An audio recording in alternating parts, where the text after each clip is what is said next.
Magandang araw mga kagabay. Ngayon po ay May 4, 2026, araw po ng Lunes. Ako po si Father Marvin at ang ating ebanghelyo hang sa ebanghelyo ni San Juan, chapter 14, verse 21 to 26. Sabi po ng Panginoon dito, ang tumutupad sa tinanggap niyang mga kautusan ko, ang siyang nagmamahal sa akin.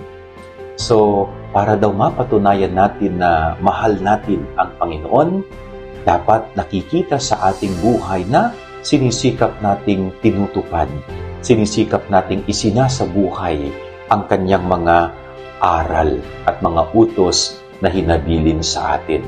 Kaya ito po yung pag-iisipan natin palagi at huwag lang po sanang pag-iisipan, no?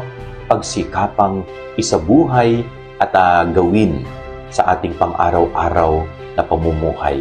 No, yung mga utos ni Jesus, yung mga pangaral niya, yung mga salita niya sa atin, ay sinisikap ba natin i-apply sa ating sarili?